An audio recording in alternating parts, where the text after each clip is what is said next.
하나님 말씀 열왕기상 3장 16절에서 28절까지 있는 말씀을 다 함께 찾겠습니다. 열왕기상 3장 16절에서 28절까지 차이신절과 한 절씩 교독합니다.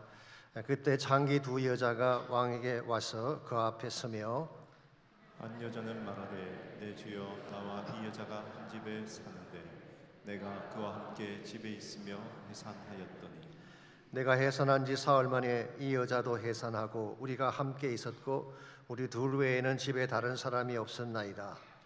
그런데 밤에 저 여자가 그의 아들 위에 누움으로 그의 아들이 죽으니 그가 밤중에 일어나서 이 여종 내가 잠든 사이에 내 아들을 내 곁에서 가져다가 자기 품에 누이고 자기의 죽은 아들을 내 품에 누였나이다.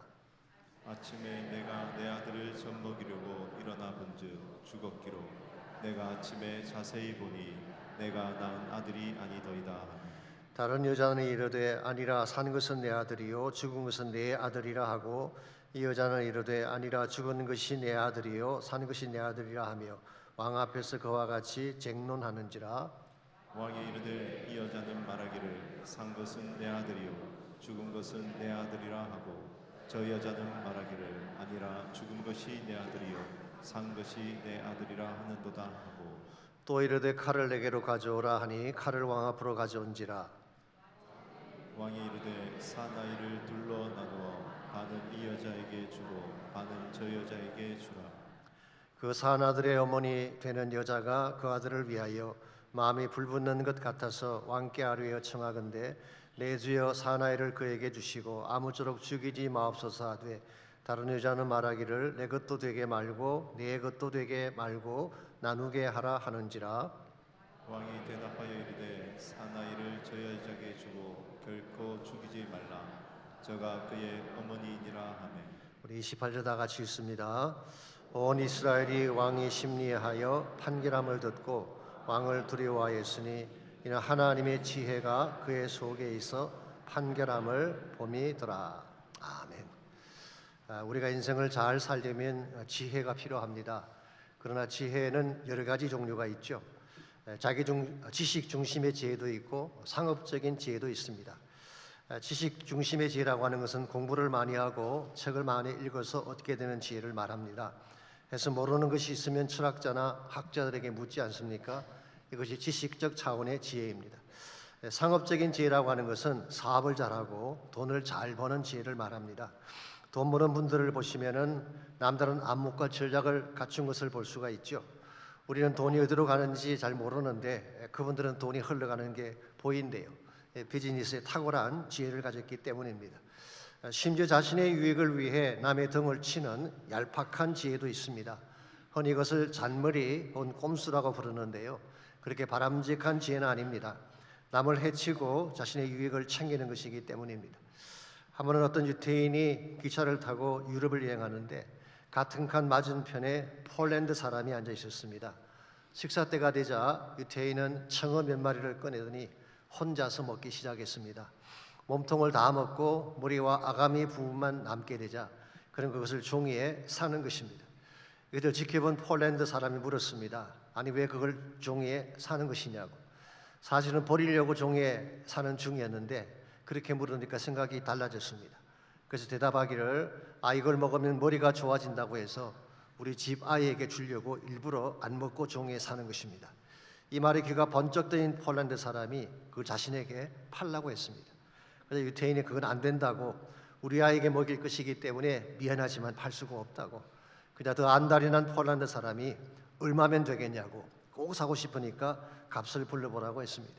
그래서 유대인이 못 이긴 체하고 정그릇이다면 머리 한 개당 10유로만 주십시오. 그래서 폴란드 사람이 거금 50유로를 주고 5개의 청어 머리를 샀습니다. 그리고 그걸 씹어서 2개를 먹었는데요. 아무런 맛도 없고 딱딱하기만 했습니다. 가만히 생각해 보니 너무 비싸게 주고 산 것 같았어요. 그래서 말하기를 아니 이렇게 맛도 없고 딱딱한 것을 그렇게 비싸게 팔다니 너무한 것 아닙니까? 그때 이런이 말을 합니다. 그거 보십시오. 벌써 머리가 좋아지고 있잖아요. 그걸 이제야 깨달았나 이제 그런 의미겠죠. 이건 수단 방법을 가리지 않고 돈을 벌겠다고 하는 유태인들의 상수를 비꼬는 그런 이야기입니다마는 이와 같은 것은 진정한 의미에서 지혜라고 할 수가 없습니다. 눈앞의 이익을 위해서 상대방을 속인 것이기 때문이죠. 이것은 잔머리라고 부르는 것이 옳을 것입니다. 잔머리를 굴리게 되면 처음에는 잠깐 이익을 볼지 모르지만 긴 안목에서 보면 이건 이기는 전략이 아닙니다. 결국 신용을 잃어버리게 되고 나중에는 사람들까지 잃게 되기 때문입니다. 그러므로 참된 성공을 이룩하려면 잔머리보다는 사람들을 축복할 수 있는 바른 지혜를 가져야 됩니다. 오늘 세상에 많은 사람들은 잔머리를 통해서 출세도 하려고 하고 성공도 하려고 하지만 여러분과 저는 그렇게 살아서는 안 됩니다. 참된 지혜라고 하는 것은 하나님께서 우리에게 보여주시는 지혜를 말합니다. 이건 세상의 지혜와는 다른 것이죠. 특별히 하나님이 주시는 지혜는 한 두 가지 특징을 소개해 드릴 수가 있는데요. 첫 번째로 그것은 진리에 근거한 지혜입니다. 더 정확하게 말씀드리자면은 진리의 말씀에 근거한 지혜다, 그렇게 표현할 수가 있습니다. 아무리 화려하고 그럴듯해 보여도 말씀의 길을 벗어났다면 그건 바른 지혜라고 할 수가 없습니다. 그래서 구약 성경에서는 지혜를 호크마라고 하는데요, 히브리 말로 그 말의 뜻이 말씀을 분별하는 명철이라고 하는 뜻입니다. 두 번째로 하나님의 지혜는 살리는 지혜입니다. 그 안에 생명력이 있기 때문이죠. 신약 성경에서는 지혜를 소피아라는 단어로 표현하는데 헬라 말로 소피아가 지혜라는 뜻이죠. 헬라인들은 이것을 철학적 논리라고 보았습니다. reasoning, 논리적인 사고를 지혜라고 생각했습니다마는 사도 바울은 그렇게 보지 않았습니다. 고린도전서 1장에 보시게 되면 사도 바울은 예수 그리스도를 지혜다, 그렇게 표현했습니다. 그러므로 바울이 소개하는 지혜라고 하는 것은 논리나 생각이라기보다는 삶을 말하는 것이고 한 걸음 더 나아가서 person, 인격적인 존재를 지칭하는 것입니다. 소위 말해서 지혜의 의인화, personification, 그렇게 부를 수가 있습니다. 사실 이와 같은 지혜의 의인화 현상은 사도 바울이 처음 시작한 것은 아닙니다. 구약 성경에 나오는 지혜 문서를 보면 이미 그 내용들이 등장한 것을 발견할 수가 있습니다. 예를 들어서 잠언서 8장을 보시게 되면 8장 17절입니다. 나를 사랑하는 자들이 나의 사랑을 입으며 나를 간절히 찾는 자가 나를 만날 것이니라. 여기서 나라고 하는 것이 누구를 말하는 것일까요? 흔히 많은 분들이 이것을 하나님이라고 해석을 하고 그렇게 설교를 하기도 합니다. 하나님을 간절히 찾으면 만난다라고 할 때 이 말씀을 인용하지만 그 말씀의 앞뒤를 잘 보면 이 나가 하나님을 지칭하는 것이 아닌 것을 발견할 수가 있습니다. 잠언서 8장 12절에 보게 되면 나 지혜는 명철로 주소를 삼으며, 여기서 말하는 나는 지혜를 의미하는 것입니다. 쉽게 말하면 지혜를 인격화한 것입니다. 더 놀라운 사실이 뭐냐고 하면요, 잠언서 8장 22절에서 30절까지를 보시면은 이 지혜가 창세 전부터 있었대요. 천지 만물을 창조하실 때에 내가 그 곁에 있어서 창조자가 되어 날마다 그의 기뻐하신 바가 되었다, 그렇게 기록하고 있습니다. 이 정도 말씀을 드리면은 저희 교회 성도님들은 아마 눈치를 채실 것입니다. 여기서 말하는 창세 전부터 하나님과 함께 하셨던 지혜가 누구를 지칭하는 것일까요? 로고스이신 그리스도를 말하는 것입니다. 그러므로 성경이 말하는 지혜의 핵심은 단순한 사상이나 논리가 아니라 삶을 말하는 것이고 펄슨이신 그리스도를 말하는 것입니다. 자, 이 지혜의 원천이신 예수님이 무엇을 하셨나요? 결박당한 자를 풀어주고 죽은 자를 살리는 일을 하셨습니다. 왜냐하면 그분 자체가 life-giving wisdom, 살리는 지혜의 근본이시기 때문에 그렇습니다. 실제로 요한복음 8장에 보시면은 살리는 지혜가 무엇인가에 대한 좋은 예가 소개가 되어 있습니다. 한 번은 바리새인과 서기관들이 현장에서 가늠하다 잡힌 여자를 예수님 앞에 끌고 왔습니다. 그리고 묻기를 율법에는 이런 자들을 돌로 치라고 했는데 당신은 어떻게 하시겠습니까? 만일 예수님께서 돌로 치라고 하면 자기 앞에서 한 여자가 비참하게 죽어야 합니다. 그렇게 되면 지금까지 사랑을 가르쳐온 주님의 가르침이 무의미해지고 말 것입니다. 그렇다고 그냥 가게 한다면 율법을 부인한다고 몰아갈 것입니다. 그러므로 이렇게 해도 빠져나갈 수가 없고 저렇게 해도 빠져나갈 수가 없는, 사실 이것이 바리새인들이 노렸던 함정이기도 하죠. 그때 예수님께서 뭐라고 말씀하셨나요? 너희 중에 죄 없는 자가 먼저 돌을 들어 치라. 좀 기가 막힌 해법이 아닐 수가 없습니다. 누구도 예상하지 못한, 누구도 반박할 수 없는 답변을 하신 것입니다. 이 답변 앞에서 하나씩 하나씩 돌을 놓고 다 떠나간 후에 예수님께서 여인에게 말씀하십니다. 나도 너를 정죄하지 아니하노니 가서 다시는 죄를 짓지 말라. 이게 여러분 살리는 지혜를 말하는 것입니다. 죄가 없다는 말이 아닙니다. 분명히 그 여인이 죄를 지었습니다. 그럼에도 불구하고 그 죄마저도 용서하신 후에 새로운 삶의 길을 여는 것이 life-giving wisdom이라는 것입니다. 그 반면에 율법의 잣대를 들이대면서 돌을 들었던 바리새인들의 지혜는 어떤 것일까요? 어떻게든 사람을 죽이려고 하는 그런 지혜였습니다. 율법을 빙자해서 사람을 처형하려고 했습니다. 한 가지 흥미로운 사실은요, 그들이 인용했던 율법이 신명기 22장 22절 말씀인데요, 그게 어떤 말씀이 기록됐는지 아십니까? 통관을 한 경우에 남자와 여자 둘 다 죽이라고 되어 있습니다. 그런데 예수님께 앞에 끌고 온 것은 여자만 끌고 왔어요. 남자는 어디로 가고 여자만 끌고 온 것인가요? 그들은 이것이 정당하다고 위장을 했지만 사실은 왜곡되고 자기 중심적인 율법 해석을 한 것입니다. 이와 같은 것을 우리는 거짓된 지혜다 그렇게 부르고 세상적인 잔머리다 그렇게 부를 수 있는 것입니다. 아시겠지만 한국이나 미국의 사법제도를 보십시오. 정말 just and fair, 정당하고 바르다고 생각하십니까? 많은 경우에 가진 자 편이죠. 기득권자의 편을 둡니다. 이와 같은 세상적인 지혜를 가지고는 세상을 밝게 만들 수가 없습니다. 오히려 하나님께서 우리에게 보여주신 진리가 있는 지혜, 죽이는 지혜가 아니라 사람을 살리는 지혜를 가져야지 우리 때문에 세상이 더 밝게 변하고 아름답게 변하게 되는 것입니다. 어떻게 하면 잔머리가 난무하는 이 마지막 시대에 여러분과 저는 살리는 지혜를 소유함으로써 이 땅을 더 밝게 아름답게 변화시켜 갈 수 있을지 오늘같이 봉독한 본문을 중심으로 여기서 함께 정리해 보려고 합니다. 오늘같이 읽은 본문에 보시게 되면 살리는 지혜가 무엇인가를 잘 보여주는 대표적인 예가 하나 나와 있습니다. 소위 말하는 솔로몬의 재판이죠. 교회 다니지 않는 분들도 이 이야기는 다 알 정도로 유명한 스토리입니다. 간단하게 스토리를 정리해 드리자면은 두 여자가 있었는데 사흘 간격으로 아이를 낳았습니다. 근데 한 여자가 밤에 잠을 자다가 실수로 자기 아이를 깔아서 숨지게 한 것입니다. 그때 이 여자가 다른 여자의 아이, 즉 자신의 죽은 아이를 그 여자 품에 넣고 살아있는 아이를 바꾸치기 한 것입니다. 아침에 다른 여자가 깨어나서 젖을 먹이려고 보니까 아이가 죽어 있는 것입니다. 근데 보니까 자기 아이가 아니에요. 여러분, 아무리 아이가 어려도요, 엄마는 그 아이를 알아보는 법입니다. 그래서 이 아이가 자기 것이 아니니까 살아있는 아기를 돌려달라 그렇게 했더니 다른 여자가 그럴 수 없다, 돌려줄 수 없다라고 우겼어요. 결국 두 사람 사이에서 해결이 나지 않자 이것을 솔로몬 왕에게 재판해 달라고 가져온 것입니다. 사실 이것은 쉬운 재판은 아니었습니다. 첫 번째로 정인이 없습니다. 당사자들 외에는 다른 정인이 한 명도 없습니다. 유대인이나 이스라엘의 재판에 있어서는 정인이 최소한 2명 이상 있어야 되는데 정인이 없는 재판이었어요. 두 번째로 증거도 없습니다. 요즘 같으면 DNA 주사를 면 금방 나오겠지만 고대 사회는 그런 것이 없습니다. 세 번째로 이것은 공개 재판이었습니다.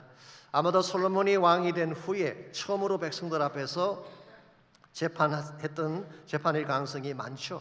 그렇다면 여기서 잘해야지 자칫 잘못하게 되면 그의 권위와 위상이 땅에 떨어지게 되는 것입니다. 이와 같은 상황 속에서 솔로몬이 어떻게 했나요? 24절과 25절에 의하면은 칼을 가져오게 한 후에 그 칼로 아이를 둘로 나누어서 반은 이 여자에게 반은 저 여자에게 주라고 했습니다. 어떤 성경 주석가는 아이의 생명을 담보로 버린 위험한 진실 게임이다 그렇게 비판하기도 합니다만은 꼭 그런 의미는 아닙니다. 외적인 증거로 판결이 불가능하니까 마음속에 있는 내적 증거를 끄집어내기 위해 그런 조치를 취한 것입니다. 그때에 한 여자는 이 아이를 절대 죽이지 말고 살려달라고 애원을 합니다. 그 반면에 또 다른 한 여자는 내 것도 되게 말고 너의 것도 되게 하지 말고 나누어 달라 그렇게 요청을 했습니다. 자, 이 두 사람 중에 누가 진짜 엄마일까요? 당연히 아기의 생명을 살게 해달라고 애원한 그 여자일 것입니다. 그 반면에 자신의 욕망을 위해서는 죽여도 오케이, 파괴시켜도 오케이라고 말했던 그 여자가 가짜이죠. 우리는 여기서 두 가지 종류의 지혜를 발견할 수가 있습니다. 첫 번째가 죽이는 지혜입니다. 나의 이익, 나의 뜻을 위해서라면 상대방을 죽여도 괜찮고 파괴해도 괜찮다는 그런 사고방식이요. 이런 사람들은 군무술수를 잘 씁니다. 꼼수도 잘 씁니다. 없는 말도 만들어내고 진실도 왜곡해서 전달을 하는 이게 소위 말하는 세상 사람들이 잘 쓰는 잔머리 지혜인 것입니다. 이런 지혜를 갖게 되면 잘 살 것 같지만, 처음에는 앞서가는 것처럼 보이지만 결국은 자기 꾀에 빠져서 무너지게 되는 것입니다. 두 번째는 살리는 지혜이죠. 이게 솔로몬이 보여주었던 지혜였습니다. 칼을 가져오라라고 했지만 사실은 아들도 살리고 엄마도 살리기 위한 솔로몬의 배려 깊은 조치였습니다. 여러분과 저에게도 이런 지혜가 필요합니다. 사람을 죽이고 파괴하는 지혜가 아니라 오히려 사람을 살려낼 수 있는 지혜, 상처받은 사람들에게 힘을 실어줄 수 있는 지혜가 필요하죠. 한 걸음 더 나아가서 절망 가운데 죽어가는 사람들에게 생명을 전달하고 사망의 그늘에 앉아 신음하는 자들을 건져내는 바른 지혜를 가져야지 우리 때문에 이 땅이 변화되게 되고 복음의 역사가 땅 끝까지 나아가게 되는 것입니다. 이런 면에서 우리가 물어야 될 중요한 질문은 이것입니다. 우리는 과연 어떤 지혜를 추구하며 살고 있느냐는 것입니다. 세상 사람들처럼 잔머리를 굴리면서 내 이익을 위해 살고 있는지, 아니면은 하나님의 지혜를 잘 배워서 성경에 기록된 것처럼 수많은 자들을 살리고 힘나게 만드는 그런 지혜를 추구하며 살고 있는지, 우리가 어떻게 하면 죽이는 지혜가 아니라 살리는 지혜를 통해서 하나님이 기뻐하는 좋은 열매를 맺으며 살아갈 수 있을지, 오늘 본문에 소개된 솔로몬의 케이스를 통해서 살리는 지혜를 갖는 데 꼭 필요한 세 가지 요소를 함께 정리해 보려고 합니다. 첫 번째로 살리는 지혜를 가지려면 경청하는 마음이 필요해요. 경청한다는 말은 귀를 집중해서 잘 듣는다 그 말이죠. 상대가 하는 말을 집중해서 잘 들을 수 있는 귀를 가져야지 바른 판단을 내릴 수 있게 되고 바른 지혜를 행할 수가 있는 것입니다. 그래서 탈무드에 보시면 이런 말이 나옵니다. 지식은 말하려 하고 지혜는 들으려 한다. 지식을 많이 가진 사람들, 좀 공부했다는 사람들은 자꾸 자기 안에 있는 걸 자랑하려고 하잖아요. 가르치려고 하잖아요. 그런데 지혜는 그렇게 하지 않습니다. 들으려고 하는 것입니다. 뭘 말하나 귀를 기울이는 것이 참된 지혜다, 그런 말이에요. 지난 주일 설교 때 말씀을 드렸습니다마는 솔로몬이 기본산당에서 1,000번제를 드린 후에 하나님께서 뭘 원하느냐, 내가 주겠다 그랬을 때에 무엇을 구했나요? 듣는 마음을 구했어요. Listening heart. 솔로몬은 잘 듣는 마음을 나에게 주셔서 하나님 음성도 듣게 하시고 백성들에게도 귀를 기울이게 하십시오. 그게 솔로몬의 요청이었고, 하나님께서 솔로몬에게 듣는 마음을 주셨죠. 우리가 듣는 마음을 가져야지 바른 지혜를 행할 수 있게 돼요. 이 듣는 마음이라고 하는 것은 1차적으로는 하나님 말씀을 잘 듣는 것을 의미하겠죠. 말씀에 귀를 기울이고 말씀에 순종할 때에 솔로몬처럼 구하지 아니한 부와 장수까지 하나님께서 허락해 주시는 것입니다. 또 한 가지 측면은 하나님 말씀도 잘 들을 뿐만 아니라 사람들의 말을 잘 들을 수 있는, 특별히 작은 자들의 아픔에 귀를 기울일 수 있는 마음, 이게 사실은 참된 지혜인 것입니다. 오늘 16절 말씀 보시게 되면 이 두 여자의 신분이 소개가 되어 있습니다. 창기라고 했어요. 창기 두 여자. 이 창기라는 말은 prostitute, 대다수의 영어 성경들은 그렇게 번역을 했습니다. 창녀라고 번역을 했습니다. 혹은 여관집 같은 데서 일을 하는 여자를 지칭할 수도 있습니다. 기생나합 같은 케이스죠. 어느 케이스든지 간에 그 당시 사회 구조상 가장 저급하고 보잘것없는 하위 계층의 사람들이 이 두 여인이었습니다. 일반적으로 이 하위 계층의 사람들의 말은 무시하는 경향이 있죠. 가진 자나 권세 있는 사람들의 목소리는 잘 듣지만 가지지 못한 보잘것없는 사람의 말은 무시하는 것이 일반적인 통례입니다. 그런데요, 솔로몬은 어떻게 했습니까? 이와 같이 낮은 자의 이야기를 처음부터 끝까지 다 들어주었어요. 심지어 자기 앞에서 서로 우기면서 알교를 하는데도 끝까지 그 사연을 다 들어주셨어요.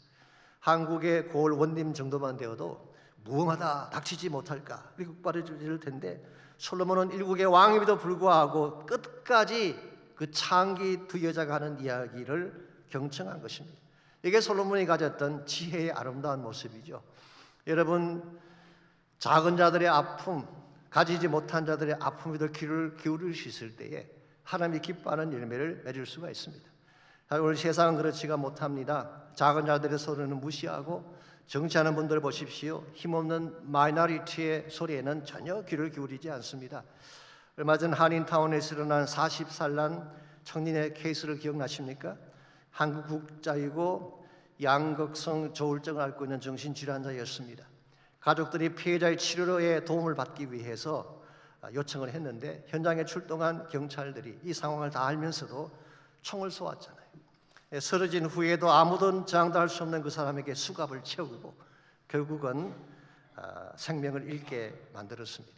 그 후에도 아무런 설명이나 해명이 없어요. 미 주류 사회의 백인이 이런 일을 당했어도 이렇게 지나갈 수 있었을까요? 아마 아닐 것입니다.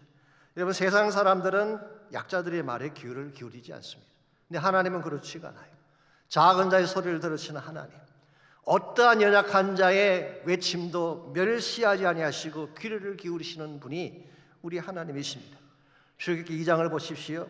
노예된 그 백성들이 탄식하며 신음소리를 낼 때에 하나님이 그 고통의 소리를 들으시고 마침내 그들을 건져주셨잖아요.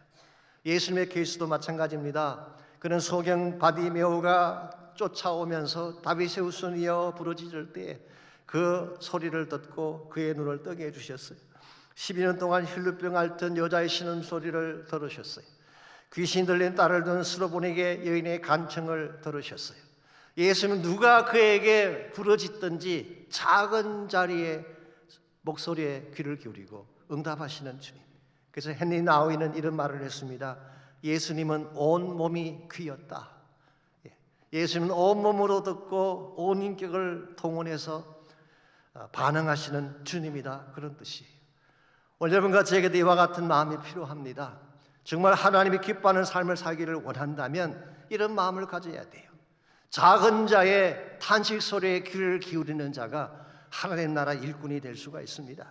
저 멀리 먼 지역에서 통곡 가운데 부르짖는 열방의 소리를 듣는 자가 선교사가 되고 사역자가 되어서 하나님 나라를 위해 달려가게 되는 것입니다.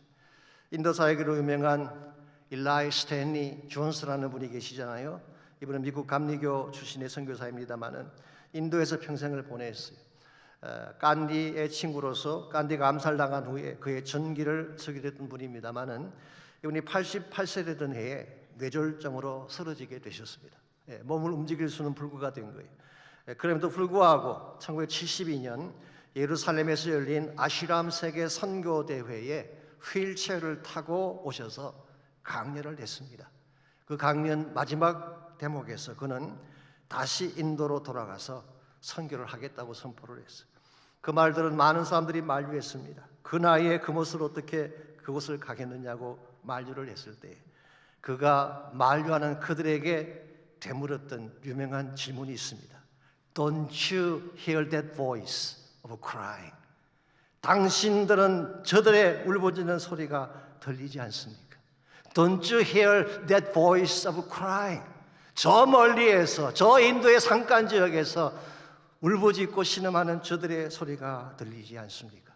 그는 그 말을 외치고 실제로 인도로 갔고 거기에서 생을 마쳤다고 합니다. 사랑하는 성도 여러분, 잃어버린 영혼들의 소리를 들을 수 있는 자가 될 때, 열방에서 즐겨하며 아우치는 열방 백성들의 소리를 들을 수 있을 때 우리는 하나님의 일꾼이 될 수가 있고 선교적 사명자가 될 수가 있습니다. 오늘 여러분 과연 어떤 소리에 귀를 기울이며 살고 계시는지요?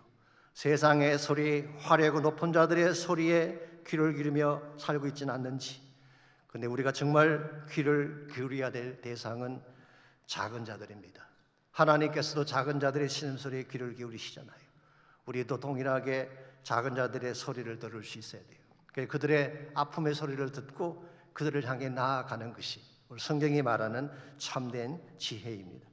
두 번째로 살리는 지혜로 살아가려면 영적인 안목을 가져야 됩니다. 이 안목이라고 하는 것은 내면을 들여다보는 눈을 말하는 것이죠. 이 겉만 보는 것이 아니라 내면을 들여다보는 눈을 가져야지 진정한 지혜를 행할 수가 있는 것입니다. 26절을 보십시오. 그 산 아들의 어머니 되는 여자가 그 아들을 위하여 마음이 불붙는 것 같아서 왕께 아뢰어 청하건대 내 주여 사나이를 그에게 주시고 아무쪼록 죽이지 마옵소서 하되 다른 여자는 말하기를 내 것도 되게 말고 내 것도 되게 말고 나누게 하라 하는지라. 여기서 마음이 불붙는 것 같다 그랬는데요, 히브리 단어로 이것이 락햄 혹은 라햄 그렇게 기록이 되어 있습니다. 이 말의 원래 뜻은 창자를 말합니다. 바울. 창자가 끊어지는 아픔을 그들은 라햄 혹은 라켐이라고 표현한 것입니다. 히브리 사람들은요, 사람의 감정의 중심이 복부에 있다고 믿었어요. 그래서 정말 가슴 아픈 일이 있으면은 창자가 아프다고 느끼는 것입니다. 그래서 창자가 끊어지는 아픔이 그들이 표현하는 가장 깊은 아픔을 말하는 것이죠. 신약 성경에서도 동일한 의미의 단어가 사용된 적이 있습니다. 마태복음 9장 36절에 보시면은 예수님께서 목자 없이 유리 방황하는 사람들을 보시고 불쌍히 여기셨다. 옛날 번역에는 민망히 여기셨다 그랬는데요. 그게 사용된 단어가 스플랑크나라고 하는 헬라, 창자가 끊어지는 아픔을 의미하는 것입니다. 여러분, 창자가 끊어지는 아픔은 언제 느낄까요? 일반적으로는 이 정도 아픔은 느끼지 못합니다. 자기 사랑하는 자녀가 아파할 때, 자녀가 목숨을 잃어갈 때에 느낄 수 있는 아픔이 창자가 끊어지는 아픔이죠. 그러므로 이것은 인위적으로 만들 수 있는 것이 아닙니다. 가장할 수 있는 것이 아니라 본능에서 나오는 거예요. 사랑하기 때문에 본능에서 나오는 것이기 때문에 감출래야 감출 수가 없는 것입니다. 솔로몬이 이것을 읽은 것입니다. 이 여인의 가슴 속에 있는 아들을 사랑하는 마음, 어떻게 해서든 그 아들을 살리고자 하는 그 마음을 솔로몬이 들여다보고 그 어머니의 소원을 풀어준 것입니다.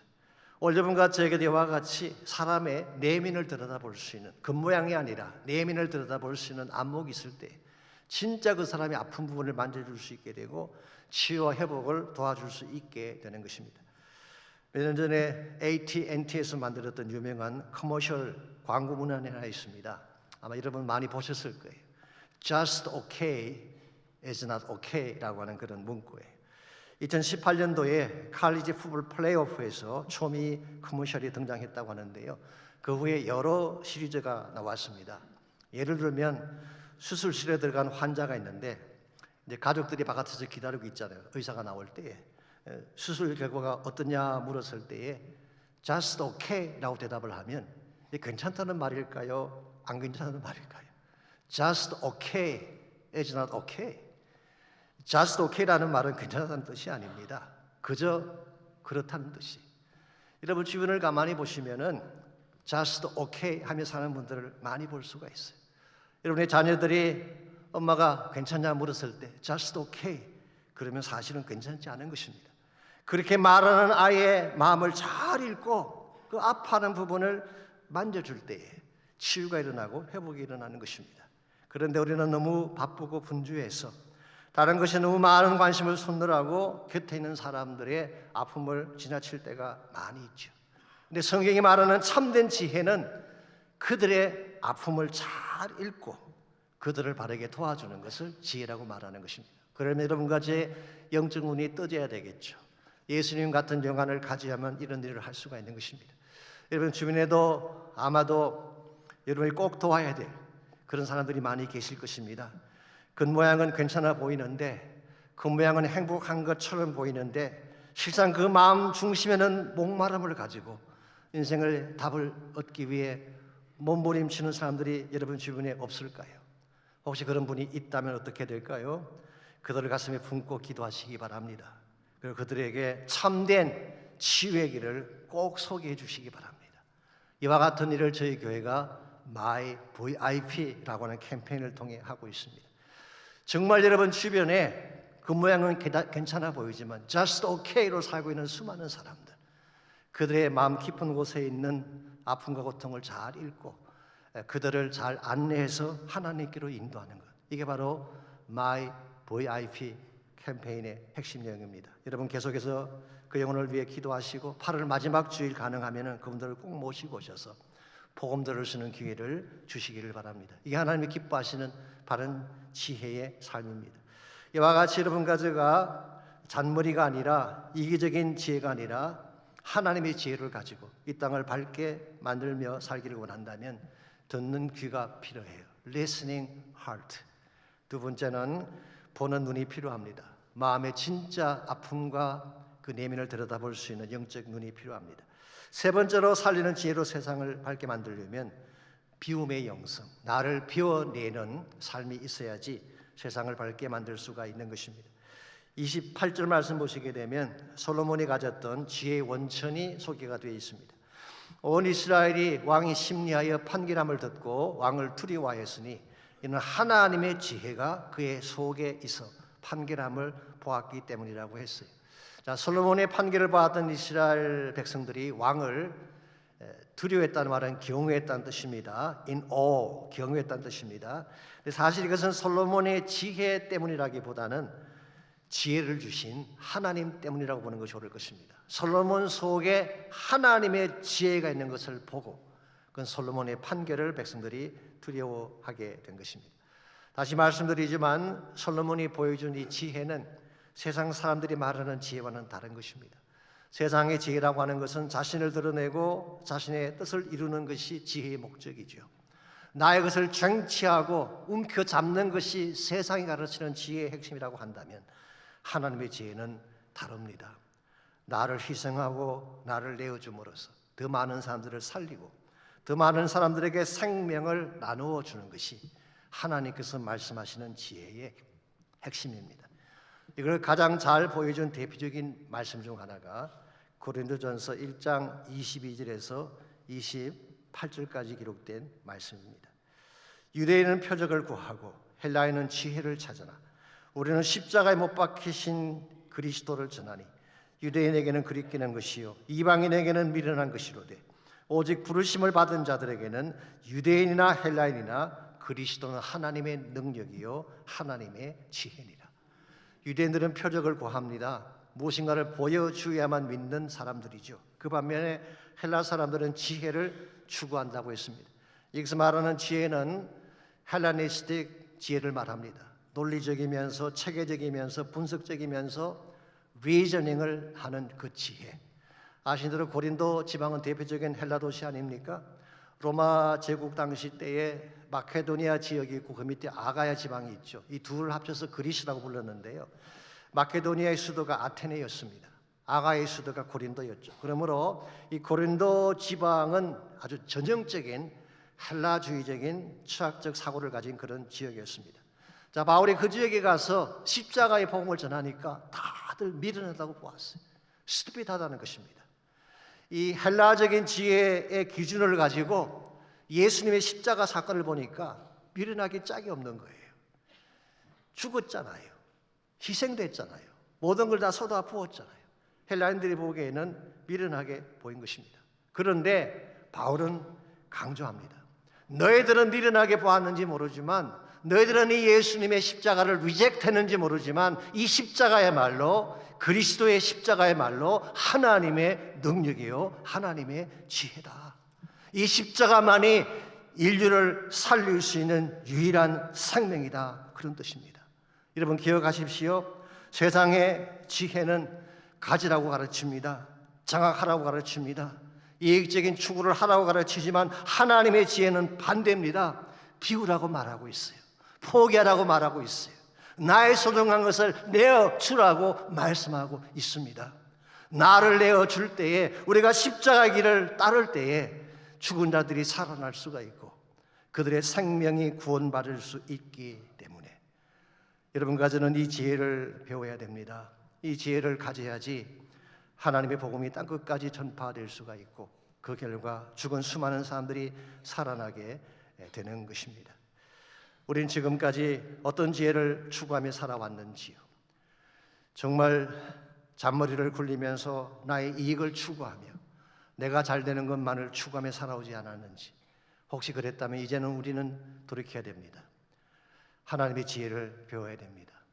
그리고 이 땅을 밝게 만드는 데 우리 삶을 드려야 됩니다. 하나님의 지혜를 배우러 말미암아 이 땅을 밝고 빛나게 만들려면 1차적으로 듣는 귀가 꼭 필요합니다. 이 땅끝 사람들의 탄식을 여러분 들으셔야 돼요. 저 외딴 곳, 저 먼 곳에서 부르짖는 The voice of crying, 울부짖는 저들의 소리를 들어야지 하나님의 지혜를 통해 세상을 변화시킬 수 있습니다. 두 번째로 내면을 들여다볼 수 있는 영적 눈이 필요해요. 주님과 같이 주님과 깊이 교제함으로 말미암아 주님의 마음을 잘 깨닫고 주님이 보았던 그 눈을 가지고 사람들을 보고 세상을 볼 수 있어야 됩니다. 마지막 세 번째로 나를 비울 수 있어야 됩니다.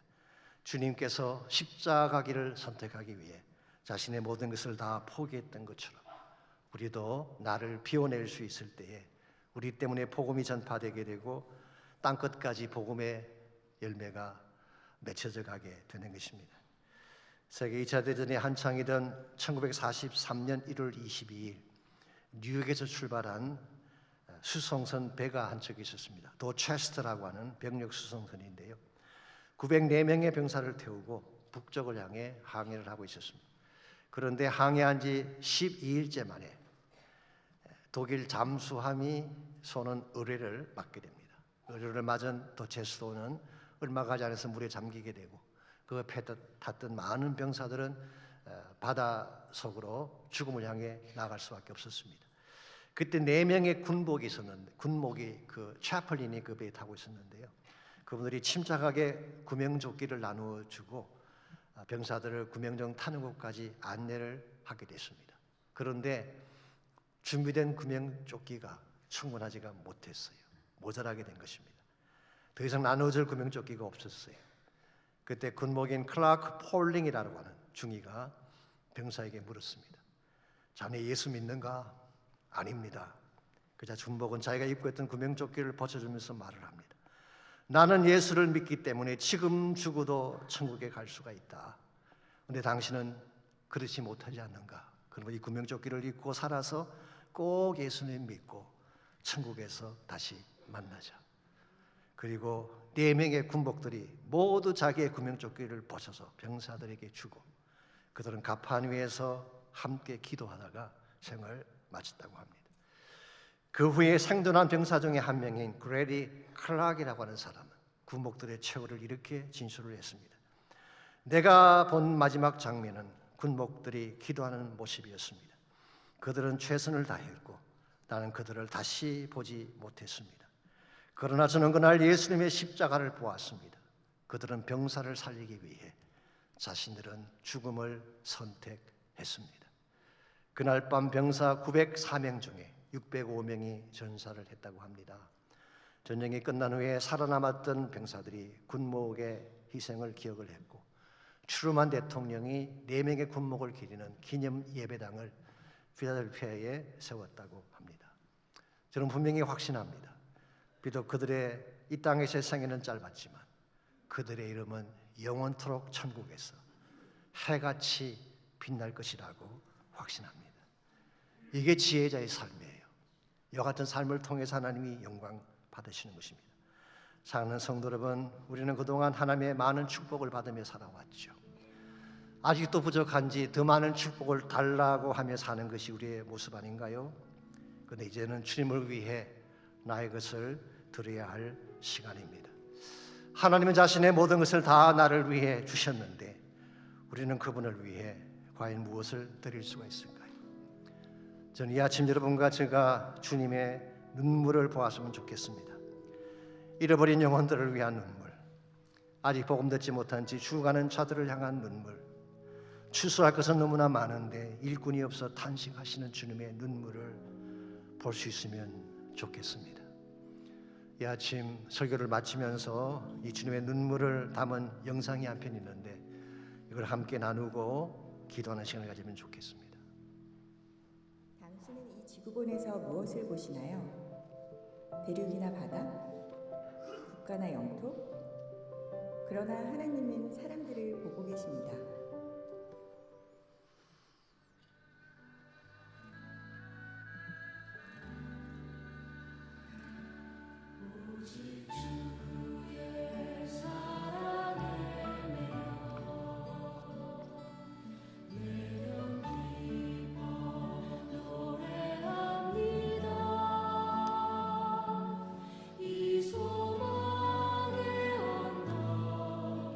기쁨의 땅에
영상 속에 나타난 저 얼굴들이 주님이 그렇게 사랑하시는 얼굴들입니다.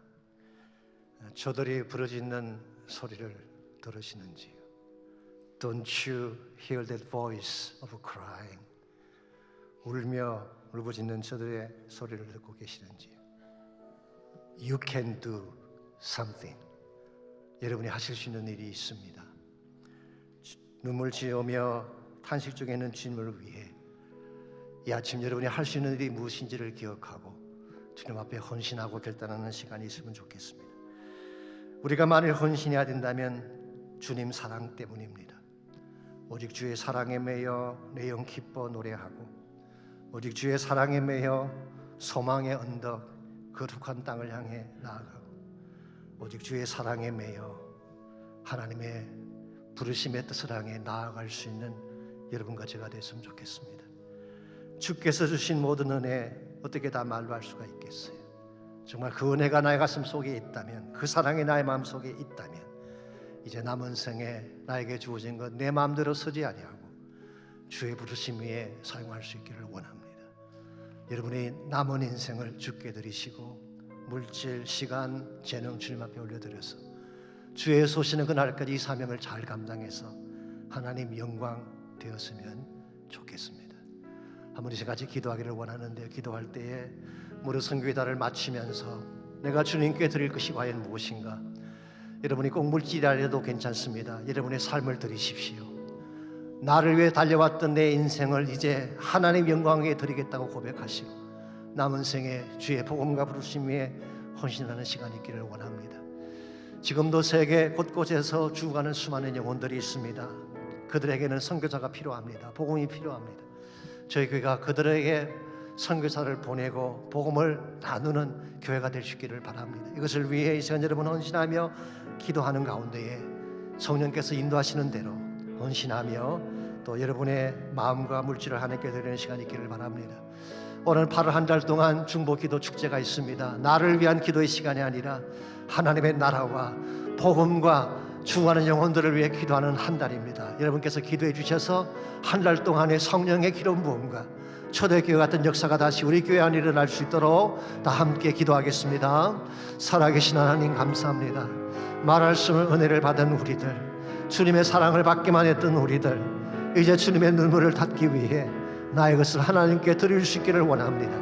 나를 사랑하신 그 주님 앞에 나의 시간을 드리게 하시고 나의 물질을 드리게 하시고 나의 남은 생애를 드리게 하여 주셔서 주 예수 다시 오시는 그날까지 주님의 본질적 사명을 잘 감당해 나아가는 우리 모두가 되게 하시고 또한 저희 교회가 되게 하여 주시옵소서.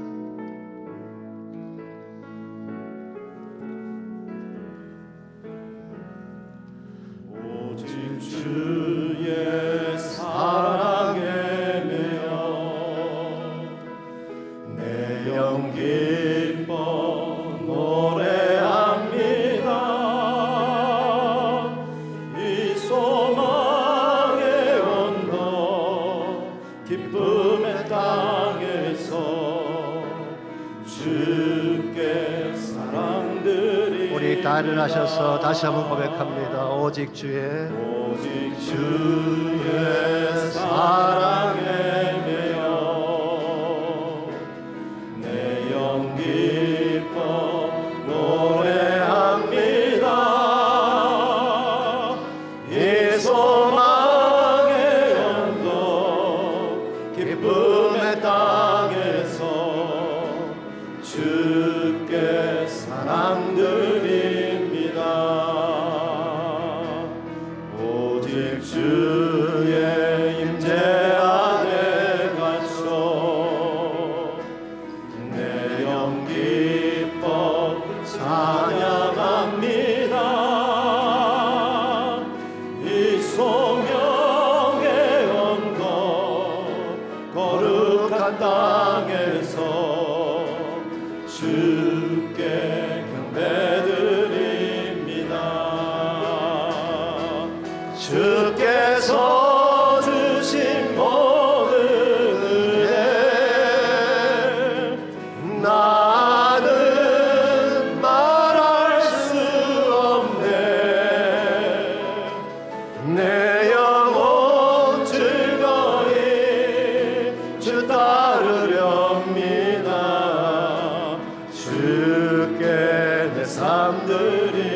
주께서 주신 모든 은혜, 주께서 주신 모든 은혜 나는 말할 수 없네.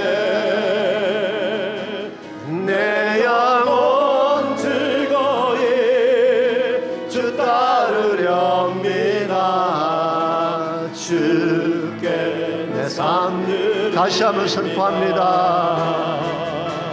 주께서 주신 모든 은혜 나는 말할 수 없네. 내 영혼 즐거이 주 따르렵니다. 주께 내 삶 드립니다. 하나님, 이 시간 우리의 마음의 문을 열고 주님의 음성을 듣는 시간 되게 하시고, 주님께서 보셨던 그 죽어가는 영혼들과 연약한 자들과 세계 곳곳에 흩어져 잃어버린 영혼들을 향한 우리의 마음이 눈이 떠지게 하셔서 주님 심정을 가지고 땅끝을 향해 나아갈 수 있는 저희 모두와 저희 교회가 되게 하여 주시옵소서. 주 예수 오시는 그날까지 복음 전하는 교회가 되게 하시고, 선교적 교회가 되게 하시고, 주의 나라 킹덤 비전을 이루는 교회가 되게 하셔서 정말 앞장서 나아가 주님 다시 오실 때 주님을 맞이할 수 있는 저희 교회 되게 하여 주시옵소서. 이제는 우리 구주 예수 그리스도의 은혜와 하나님 아버지의 무한하신 사랑과 성령님의 충만한 임재하심이 예배를 마치고 돌아가는 모든 성도 한 분 한 분에게, 가정과 삶의 터전과 자녀들과 자손들 위해 이제로부터 주님 다시 오시는 그날까지 항상 함께 하시기를 예수님의 이름으로 간절히 축원하옵나이다.